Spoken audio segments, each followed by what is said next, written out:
Votre confiance nous honore. Mesdames et messieurs, bonsoir et bienvenue dans ce EVA Info. Les titres. 9 magistrats de la Cour constitutionnelle et les collaborateurs du médiateur de la République ont prêté serment ce vendredi. Ils ont juré de jouer pleinement leur rôle. Bonne nouvelle pour la Guinée, elle sera bientôt éligible au programme d'assistance du Fonds mondial dans la lutte contre le VIH-Sida, la tuberculose et le paludisme. Et puis un domaine Aratoma dispensaire, objet d'un conflit domanial dans la famille Souma, un conflit où seraient impliqués 2 féticheurs actuellement détenus dans un commissariat de Conakry. Encore une fois, bienvenue à tous. 3 avril 1984, 3 avril 2015, cela fait 31 ans depuis la prise du pouvoir par l'armée guinéenne suite au décès de Sékou Touré, premier président de la Guinée indépendante. Cette journée marquant l'émergence d'un nouveau régime politique en Guinée commence à tomber dans les oubliettes. Mariam Lougal Diallo. Le 3 avril 1984, le Comité militaire de redressement national CMRN s'empare du pouvoir après la mort de feu camarade Ahmed Sékou Touré, premier président de la Guinée indépendante. Piloté par le colonel Lansana Conté, qui deviendra plus tard général, la junte marque la rupture avec l'ancien système et instaure le libéralisme. Le nouveau chef de l'État dénonce le régime de Sékou Touré et s'engage à établir un régime démocratique. Lansana Conté et compagnie se donnent aussi pour mission de sortir la Guinée de son isolement international et à exploiter les ressources naturelles. Le premier acte majeur posé par l'homme est la libération de 250 prisonniers politiques qui, pour la plupart, croupissaient dans le tristement célèbre Camboiro. Environ 200 000 Guinéens de l'exil regagnent le bercail. Pour encourager le nouvel homme fort de la Guinée dans la promotion des droits de l'homme, Lansana Conté est nommé secrétaire général du Parlement international pour la sécurité et la paix, une organisation intergouvernementale basée en Italie. Il lance de nombreuses réformes, le rétablissement de l'initiative privée, la privatisation de nombreuses entreprises publiques, la dévaluation de la monnaie et le rétablissement du franc guinéen, ainsi que la réduction des dépenses du gouvernement et l'encouragement des investissements étrangers. Le 3 avril 1984 est une date repère dans l'histoire contemporaine de la Guinée. Elle marque l'avènement de la Deuxième République sous la houlette du colonel Lansana Conté. Si l'indépendance nationale est l'œuvre de Sékou Touré, l'histoire retient également que le général Lansana Conté est considéré comme le père de la démocratie guinéenne. Aujourd'hui, la Guinée s'est lancée résolument dans la consolidation de cette démocratie en tournant la page des régimes militaires. À noter que cette journée passe actuellement inaperçue. L'on se demande qu'est-ce qui serait à l'origine de l'oubli d'un jour dont tous les Guinéens devraient se souvenir dans leur vie. Je vous l'annonçais en titre, les membres de la Cour constitutionnelle ont prêté serment ce vendredi devant le président de la République et le président de l'Assemblée nationale au palais Sékou Touré, composé de 9 magistrats. Cette Cour constitutionnelle est la plus importante juridiction du système judiciaire guinéen. Elle est chargée de jouer un rôle important dans la stabilité de la nation guinéenne. La cérémonie a mobilisé membres du gouvernement, représentants des institutions et organismes internationaux. Conformément à l'article 103 de la Constitution et à l'article 6 de la loi organique guinéenne, les membres de la Cour constitutionnelle ont prêté serment devant le chef de l'État et le président de l'Assemblée nationale. La Cour constitutionnelle est la plus haute et la plus importante juridiction du système judiciaire guinéen. Ce rang élevé parmi les institutions constitutionnelles se traduit dans les missions qui lui sont confiées. En matière électorale, pour le contentieux des élections nationales et des référendums dont elle proclame des résultats. En matière de protection des droits et libertés fondamentaux, dont elle garantit l'exercice à tous les citoyens. En matière de régulation du fonctionnement et des activités des pouvoirs législatifs, exécutifs et des organes de l'État, où elle veille à éviter tout conflit de compétences. Comme l'indiquent les dispositions de l'article 100 de la Constitution nationale, la Cour constitutionnelle comprend 9 membres triés sur le volet. La Cour constitutionnelle comprend 9 membres, dont un proposé par le président de la République, un proposé par le président de l'Assemblée nationale, 3 magistrats désignés par leur pairs, un avocat élu par ses pairs, un professeur d'université élu par ses pairs, 2 représentants de l'institution nationale indépendante des droits humains reconnus pour leur longue expérience. La Constitution et la loi organique sur la Cour constitutionnelle insistent particulièrement sur le respect des libertés et des droits fondamentaux de la personne humaine, chose qui confère à cette Cour le titre d'organe protecteur des citoyens guinéens.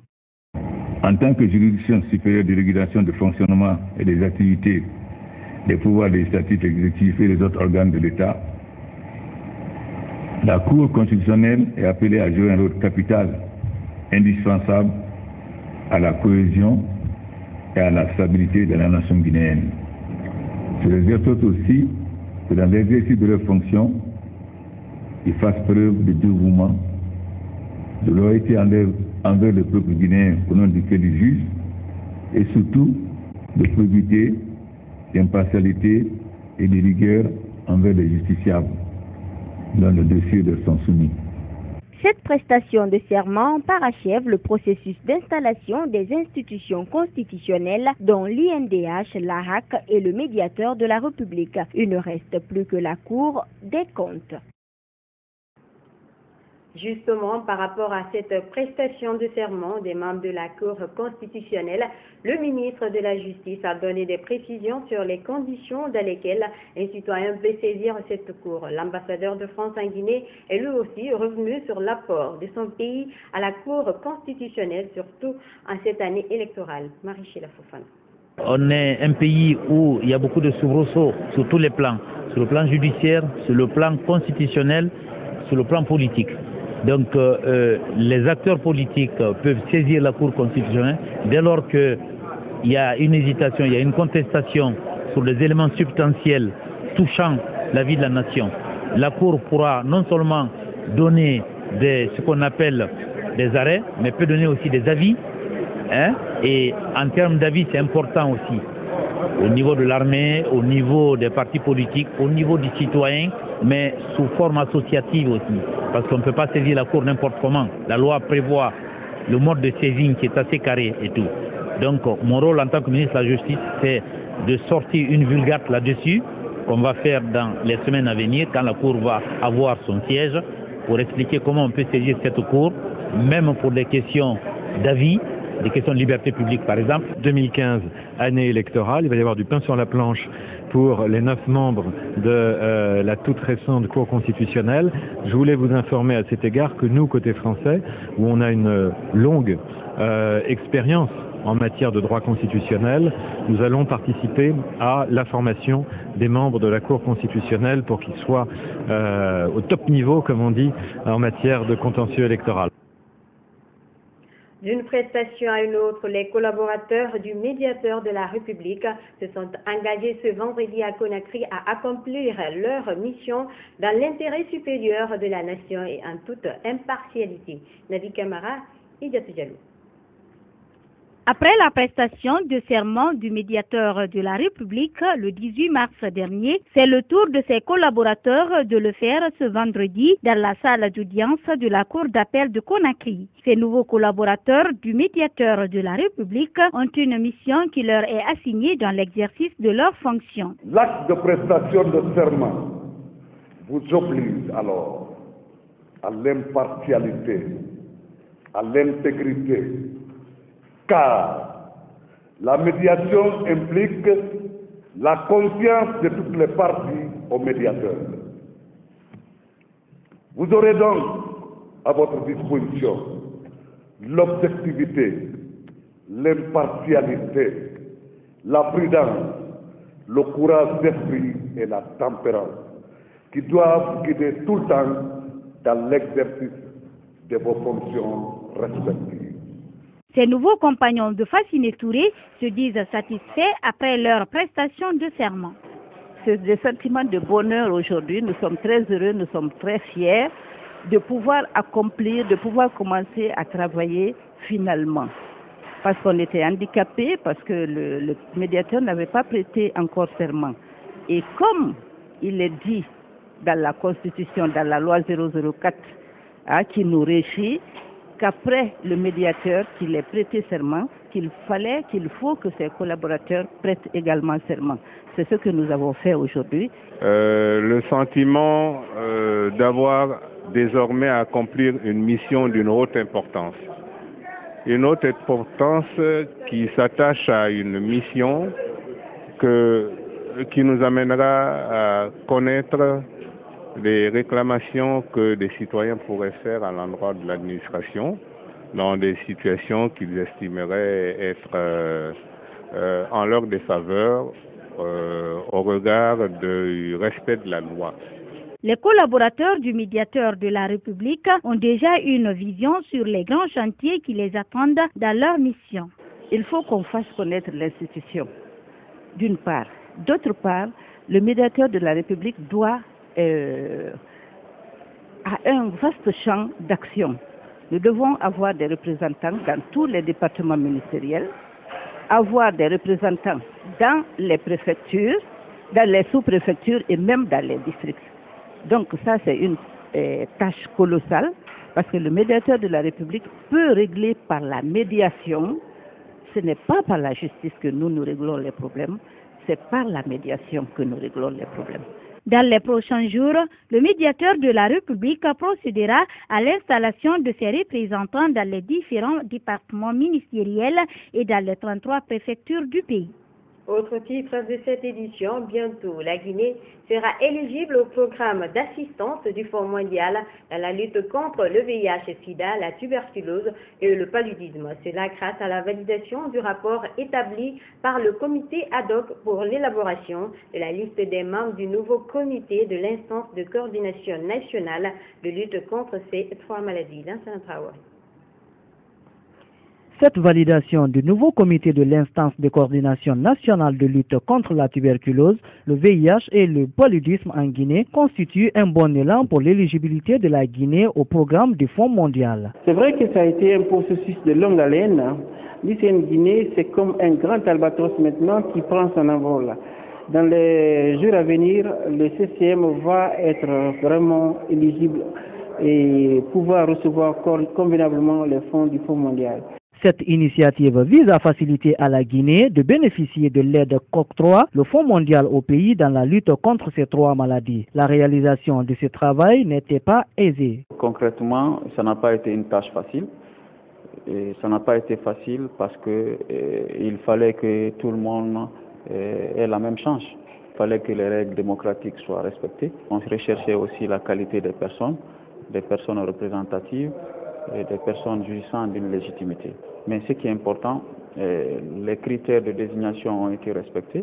Les organisations, les ONG nationales intervenant dans le cadre de la lutte contre ces 3 maladies, le sida, la tuberculose et le paludisme, ont bénéficié de l'information en temps utile. Quant au président du comité ad hoc, il reste confiant du travail accompli. Notre commission, son travail, c'était de préparer, mais dans les meilleures conditions, de préparer la liste de ceux qui doivent constituer ce nouveau corps du CCM Guinée.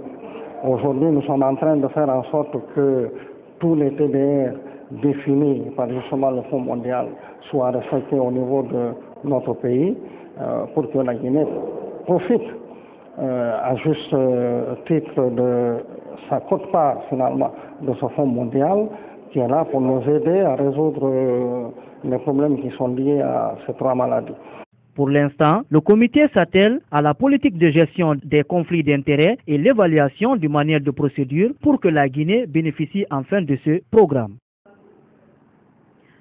Dans cette édition également, l'ambassadeur de la paix Elhadji Djeriba Gabi, accompagné des membres de sa fondation, se sont acquittés de leurs obligations religieuses de ce vendredi à la mosquée Fondis située au quartier d'Onka, histoire pour eux de passer des messages de paix, de réconciliation nationale et de lutte contre Ebola aux fidèles musulmans. Manian Kondé. La situation sociopolitique et sanitaire actuelle de la Guinée inquiète la Fondation Elhadji Djeriba Gabi pour la paix et l'assistance sociale. C'est dans ce cadre qu'elle a entrepris des activités urgentes pour le maintien d'un climat apaisé et sans épidémie dans le pays. Pour y parvenir, Elhadji Djeriba Gabi et sa fondation visent les espaces religieux, notamment les mosquées. Pour ce vendredi 3 avril, l'ambassadeur de la paix et sa délégation se sont rendus à la mosquée Fondis au quartier. Donc, après s'être acquittés de leurs devoirs religieux, ils ont passé des messages de paix et de lutte contre Ebola. Nous tous nous savons la situation politique qui vaut actuellement. En tant que fondation de promotion de paix, de la quiétude sociale, nous avons entrepris des activités urgentes, notamment des consultations et aussi des campagnes de sensibilisation. Nous avons estimé, à travers ces campagnes de sensibilisation, il faut partir auprès des religieux, profiter des vendredis, passer des messages auprès de nos populations pour attirer leur attention sur le danger qui plane sur la Guinée. Devant un parterre de musulmans, El Hadji Guiriba Diaby a fustigé le comportement des citoyens réticents face aux multiples sensibilisations contre le virus Ebola. Et quand on dit aujourd'hui que les maladies sont fabriquées, c'est des maladies politiciennes, c'est des maladies qui sont venues par qui et qui. Qui peut créer la maladie si ce n'est pas Dieu? Mais puisque les Guinéens ne croient plus à Dieu, on se dit maintenant, l'homme est capable de fabriquer des maladies pour venir nous tuer. Il faut qu'on se fasse confiance. Satisfait de cette initiative, l'imam de la mosquée Fondis a remercié l'ambassadeur de la paix et sa fondation. C'est une très belle initiative. Elle va permettre aux citoyens de croire à Ebola, mais aussi de rester soudés. Cette campagne de sensibilisation qui doit se poursuivre devrait permettre d'avertir les Guinéens sur l'importance et la place de la paix dans le pays. Lors de cette sensibilisation, El Hadji Guiriba Diaby a affirmé qu'il faut la vérité et rien que la vérité aux Guinéens pour que réussissent les opérations de réconciliation nationale entreprises. Suivez. Pourquoi les Guinéens se méfient entre nous? Nous sommes des mêmes pays, nous sommes des mêmes enfants. On doit se dire la vérité. Pour faire la réconciliation dans ce pays, il faut la vérité. S'il n'y a pas la vérité, il n'y aura pas de réconciliation. Et la vérité n'est pas autre chose. C'est de dire aux Guinéens que ce n'est pas les Chinois qui viendront faire la Guinée à notre place. Ce n'est pas les Maliens, ce n'est pas les Sénégalais. C'est nous les Guinéens. C'est nous qui doivent se mettre ensemble. On se donne la main. On se partage les idées. On se pardonne. Si on ne se pardonne pas, Dieu ne va pas nous pardonner. Voilà pourquoi nous souffrons aujourd'hui. Voilà pourquoi tous les malheurs tombent sur nous aujourd'hui. Voilà pourquoi les Guinéens aujourd'hui manquent de tout. Qu'est-ce que nous avons? Quand on gagne pour marcher aujourd'hui, demain nous n'allons plus. Et nous allons vivre comme ça, éternellement, 57 ans après. 57 ans après. La Guinée a lutté pour donner l'indépendance à d'autres pays qui nous dépassent aujourd'hui. On ne peut pas aller dans ces pays-là sans avoir le visa. Et nous, nous avons lutté pour libérer ces pays-là. Mais pourquoi jusqu'à présent, nous sommes là? Nous tâtonnons encore. On est encore dans les villes mortes. On est encore dans les manifestations. On demande encore à la communauté internationale de venir nous aider. Pourquoi? Sur un tout autre plan, 2 présumés féticheurs ont été interpellés dans la nuit du jeudi à vendredi au quartier Ratouma dispensaire par la famille Souma. Ils seraient envoyés par une des tantes de cette famille pour enterrer des gris-gris dans leur domicile. Ce domaine fait état d'un conflit domanial depuis plusieurs années entre les deux parties. Tierno Falil Diallo. Quelques mois après la descente musclée des gendarmes dans la famille Souma au quartier Ratoma Dispensaire, 2 féticheurs y ont été appréhendés par la même famille. Selon elle, ces 2 hommes ont été envoyés par leur tante qui se réclame être propriétaire du domaine où ils vivent et qu'ils ont hérité de leur père. C'est au moment où les 2 charlatans tentaient d'enterrer les gris-gris aux environs de 23 heures qu'ils ont été interpellés par un membre de la famille. J'ai vu ces 2 personnes-là, je les ai suivis. Effectivement, ils étaient venus avec des gris-gris dans le sac noir. Ils ont voulu jeter ça, mais ma présence les a empêchés de le faire. Ils se sont retournés. Moi, étant averti, je suis resté à l'attente. Effectivement, les gens sont revenus. Ils sont rentrés dans la cour. Ils ont jeté ces gris-gris. Vraiment, c'est vilain à voir ces gris-gris-là. Moi, je les ai arrêtés, je leur ai demandé pourquoi vous êtes rentré dans cette concession la nuit à 7 heures tardive? Alors, ils ont commencé à raconter n'importe comment. Des démarches judiciaires avaient déjà été entreprises et la partie adverse de la famille Souma, c'est-à-dire leur tante, n'avait pas été en mesure de fournir toutes les preuves. Mais cela n'empêche qu'elle s'acharne toujours sur ce domaine. Et dans ce procès verbal du transport judiciaire qui a été effectué par la justice, cette dame a dit que c'est son frère qui lui a offert une parcelle dans la concession. Nous lui avons demandé de nous présenter la preuve, au moins une preuve écrite, qu'elle n'a pas pu présenter jusqu'à présent. Mais comme c'est d'habitude chez nous, les gens, quand ils veulent réaliser leurs mauvaises intentions, ils peuvent passer par tous les moyens. Aujourd'hui, la famille Souma a peur à cause de cette pratique maléfique qu'exerce leur tante à leur égard. Parce qu'à chaque fois, elle se soulève contre nous, il y a un frère qui meurt. Donc ça nous a beaucoup inquiétés. C'est la 3e fois qu'elle vient. Bon, ça ne fait pas 2 mois qu'un frère est tombé. Les gris-gris, les amulettes qu'on a pris avec eux, les gars nous ont dit carrément que c'est pour mettre et faire ce que la dame veut de la famille. C'est-à-dire éliminer un à un. Ceux qui connaissent aussi la gravité de la chose, c'est-à-dire les vieux qui étaient venus, ils ont dépisté les trucs magiques dedans, qui peuvent vite tuer.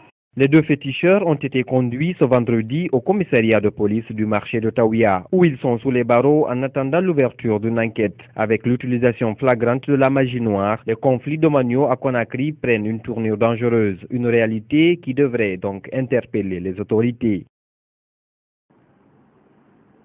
Un incendie s'est déclaré dans 2 appartements consécutifs ce vendredi au quartier d'Abondi Mosquée. Pas de bilan lourd, mais les victimes ne sont pas à l'abri du danger. La poudre de bois produite est entassée derrière leur habitation par un atelier de tuerie et constamment en feu. C'est de là que proviennent les incendies, témoignent les victimes qui appellent l'État à les déloger, surtout qu'ils seraient illégalement installés. Abdourahmane Ba.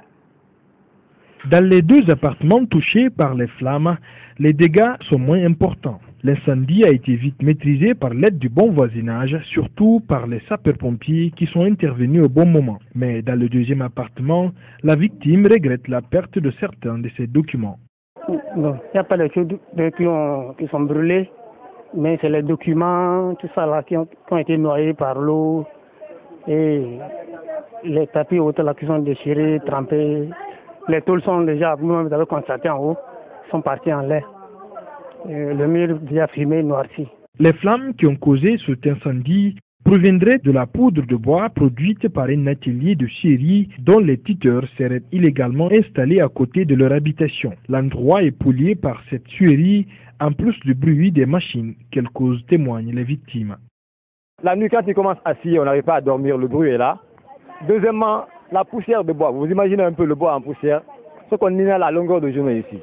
Matin, midi et soir. Vous voyez, les maisons, on n'en parle même pas. On peut laver la maison 3 à 4 fois par jour. Voilà tout ce qu'on demande au gouvernement, qui viennent les dégager d'ici, purement et simplement. Surtout qu'ils sont installés illégalement et puis sur un bras de mer. On est fatigué de ces gens-là. Matin, midi, soir, nous vivons de ça. On respire que ça. Les drogués sont là. Tous les matins, tu parles, ils t'insultent. Mais on ne dort pas avec eux. Donc on demande la grâce du gouvernement pour qu'on nous déguerpisse ces gens-là ici. Et surtout qu'ils sont illégalement ici. Pire, les travailleurs de cet atelier n'hésitent point de se laver torse nu devant le voisinage. Quand vous avez commencé à filmer, il y a un second qui s'est déshabillé. C'est-à-dire qu'ils sont fiers de ça. Ce ne sont que des drogués qui sont là. C'est très mal vu.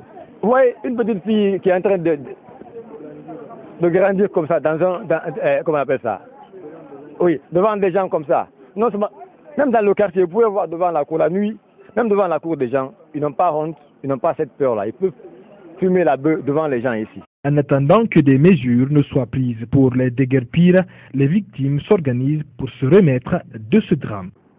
L'évolution massive des technologies au cours de la décennie a créé de nouvelles opportunités pour les internautes. Aujourd'hui, la plupart des personnes préfèrent la connexion mobile au détriment des cybercafés qui sont en voie de disparition. Marie-Sheila Fofana. Le développement de l'Internet à haut débit, la démocratisation de l'ordinateur et des nouvelles technologies poussent aujourd'hui les cybernautes à abandonner les cybercafés pour se connecter à domicile, au bureau et même dans la rue. Entre les deux connexions, c'est-à-dire connexion mobile et connexion dans les cyber, moi je préfère la connexion mobile. Pourquoi? Parce que la connexion mobile, non seulement avec la connexion mobile, la facturation elle est réduite là-bas. Et ça, c'est de 1. De 2, avec la connexion mobile, tu n'as pas besoin de te déplacer encore. Grâce à l'émergence de la connexion 3G mobile, les cybercafés sont de nos jours presque vides. Les rares personnes qu'on y retrouve viennent pour imprimer ou pour faxer des documents. Ce n'est plus comme avant. Bon, à l'heure là, il y a peu de clients. L'Internet est dominé maintenant par les téléphones. Tout le monde se connecte à partir de son téléphone. Donc on reçoit les gens qui viennent souvent imprimer ou scanner ou bien faxer. Certaines personnes accros au cybercafé trouvent du plaisir à venir dans ces endroits. Pour eux, c'est un moyen de se faire des amis. On peut se connecter à la maison, mais quand tu viens au cyber, bien sûr tu viens pour te connecter, mais aussi tu vas avoir des relations et que les relations que tu ne peux pas gagner à la maison, sauf au cyber. Comme je me suis familiarisé avec certains de ces personnels, donc je suis tenu obligé aussi tantôt de venir. Sinon, j'ai les différentes clés Internet pour me connecter à la maison. À une heure tardive, quand même, je me connecte à la maison. Malgré les avancées majeures de la nouvelle technologie, la Guinée reste toujours confrontée à un certain nombre de problèmes de connexion. Cet état de fait est dû à la non-effectivité de la fibre optique dans tout le pays. L'information, c'est aussi la ministre des Sports qui continue sa tournée dans les universités. Ce vendredi, Domani Doré était à Gamal Abdel Nasser de Conakry pour inviter cette institution d'enseignement à participer à la célébration de la journée internationale des sports prévue le 6 avril prochain au stade de Nongo. Farin Camara. N'ayant que 2 ans depuis qu'elle est célébrée de par le monde, cette journée internationale du sport est une opportunité pour les États de promouvoir le sport au service du développement et de la paix. L'année électorale qui s'annonce en Guinée est assez turbulente. Pour nous, est une opportunité à travers cette journée d'en faire ce que le sport a toujours été, c'est-à-dire un vecteur de cohésion. À ce titre, nous pensons que la jeunesse qui a toujours été cataloguée comme étant instrumentalisée dans le but sur des sujets ou en tout cas pour des activités parfois turbulentes ou parfois violentes. Et c'est dans ce but que nous avons estimé que la jeunesse estudiantine est cette jeunesse qui est en mesure de démontrer à travers cette journée que oui, la jeunesse guinéenne est au service de son pays, au service de ce que nous appelons le développement pour une paix durable. À Gamal Abdel Nasser, la visite de la ministre des Sports est une preuve éloquente de sa détermination à booster l'environnement sportif guinéen selon les autorités de cette université. Avec Madame la ministre, on a sillonné certaines salles de classe et on a fait passer le message. Ça ne va pas s'arrêter là. Demain matin encore, notre commission culturelle et sportive va prendre le relais et passer dans les salles de classe pour passer l'information. Et ensuite, nous avons des groupes organisés d'étudiants, tels que par exemple le CESFAM, tels que l'association des étudiants étrangers, etc. Nous allons passer par ceci pour relayer l'information pour que la mobilisation soit totale. Le 6 avril prochain, le sport sera à l'honneur. Mais parallèlement, plusieurs activités sont prévues, dont entre autres des conférences-débats à travers des spécialistes outillés à la pratique des activités physiques et sportives autour du thème sport, facteur de développement et facteur de paix. Naturellement, du sport, encore du sport. Mais derrière le sport, comme vous le savez, il y a de la joie, il y a ce qu'on appelle la solidarité, il y a l'excellence, il y a également et surtout, ce que nous demandons à tout Guinéen de cultiver dans sa famille, dans son entourage, l'amitié. Et cette amitié, à travers le sport, on va le démontrer encore une fois. Le chef de l'État sera présent et donc on espère qu'on lui donnera encore des raisons d'avoir pris soin de créer un département des sports à part entière. Avec le soutien de la jeunesse guinéenne, le ministère des Sports compte mettre cette journée du 6 avril à profit pour encourager les populations à la pratique d'une activité physique et sportive. La ministre exhorte également les sportifs et leur encadrement à observer des dispositions préventives contre le virus Ebola. Dernier virage de cette édition, l'ambassadrice de la beauté guinéenne en Belgique est arrivée ce vendredi à Conakry. Elle envisage plusieurs projets dans le cadre de la lutte contre la stigmatisation des Guinéens en Belgique, mais aussi apporter son aide aux enfants déshérités dont les parents sont morts d'Ebola. Alamandi Djoumessi Sano. Après son élection comme Miss Guinée-Belgique 2014, Fatimatou Diallo fait son retour dans sa Guinée natale afin de célébrer sa victoire avec ses compatriotes qui l'ont tant soutenue et accompagnée durant ce concours. Je tiens à vous dire que c'est un très grand honneur d'être là aujourd'hui parmi vous. Je ne savais vraiment pas si j'allais gagner parce qu'elles étaient aussi plus belles que moi et si je gagnais, je pense que c'est grâce à mon projet et grâce à ma beauté. À l'extérieur, en Belgique, ils sont tous fiers de moi. Parce qu'ils savent que je me suis battue pour ça, parce que le jour de l'élection Miss Guinée-Belgique 2013, j'étais hors compétition. Je n'avais pas l'âge pour défiler, c'était vraiment triste pour moi, parce que c'était mon rêve depuis toute petite. Et aujourd'hui, enfin, je l'ai réalisé. Choisie parmi 16 candidates, la Miss compte matérialiser son projet qui consiste à apporter son aide aux enfants orphelins. Elle sollicite également l'apport de toutes les bonnes volontés qui voudront se joindre à elle. Et si je suis là aujourd'hui, c'est pour effectuer mon projet qui est de faire un don pour les orphelins d'Ebola. C'est les personnes qui sont plus infectées. Ils ont décidé de les éloigner des zones touchées par crainte de contamination. Et donc si j'ai fait ça, c'est pour eux et pour mieux avancer dans mon pays. Ouvrir une école ou ouvrir un orphelinat pour eux. Ce que je voudrais, c'est avoir l'aide des personnes qui sont intéressées sur mon projet et voir s'ils peuvent m'aider. La jeune Miss est accueillie dans une ambiance chaleureuse. Parviendra-t-elle à accomplir tous ses projets? En tout cas, le compte à rebours est lancé. Ainsi prend fin cette édition d'information à tous. Merci de l'avoir suivi. L'info continue sur notre site web www.groupeevasionguinée.info. Bonsoir à tous.